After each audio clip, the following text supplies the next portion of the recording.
Hey all, I have compiled a little bit of information, not a ton. It's an ongoing process, but on what causes guns to not work.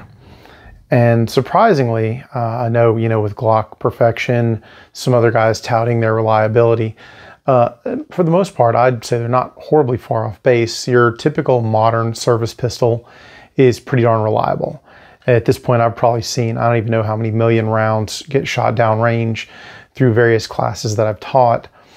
But some things have stood out to me. One, like this is my old 34 that I competed with.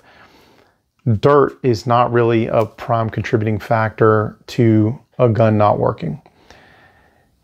Lack of oil definitely is. Very recently, I saw a gun choke multiple times because it had absolutely no lubricant applied to it, despite instructions given to that student to the contrary. Once we pulled that gun from the line, placed oil in appropriate amounts in the appropriate places, gave it back to that student, the malfunctions disappeared.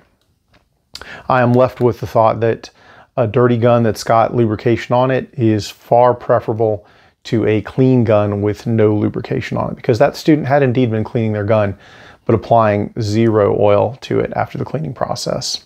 So that's one. Two, I have at this point probably seen, even in the past few months, 2 Glocks where the rear sights had shifted.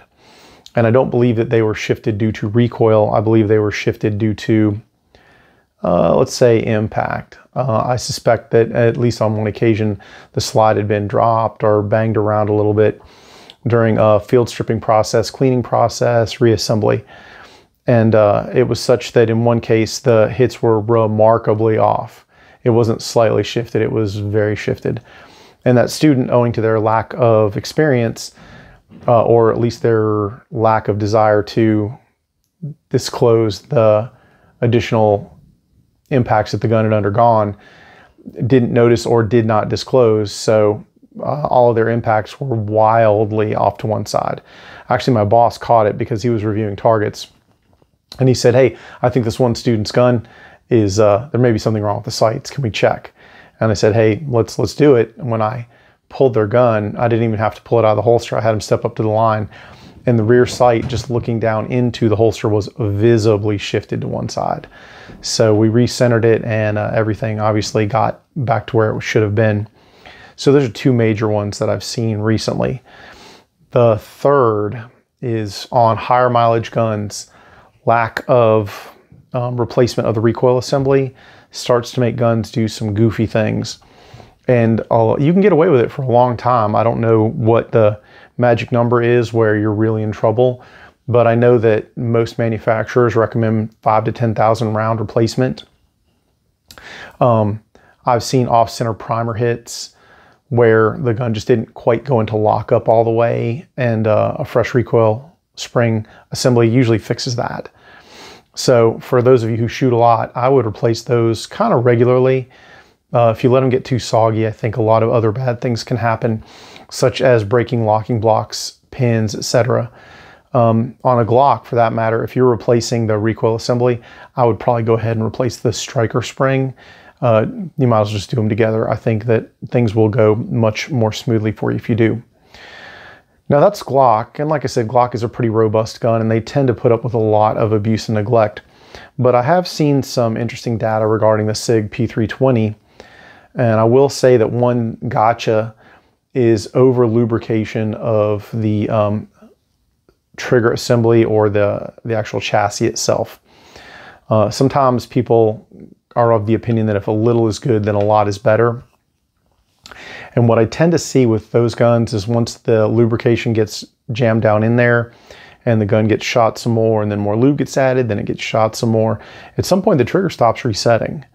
And the only sure cure to that is to pull that whole chassis out and spray it with gun scrubber, or maybe even detail strip it before you put it back in. So if you do run a Sig P320, I don't hate those guns. I'm still wary of them, but I'm getting better with them. But I will say that one thing you should definitely watch out for is too much lubrication in the frame or the chassis. I would be very careful of that. Like the minimum amount required to keep that gun running is as far as I would go on the frame rails, and that is about it.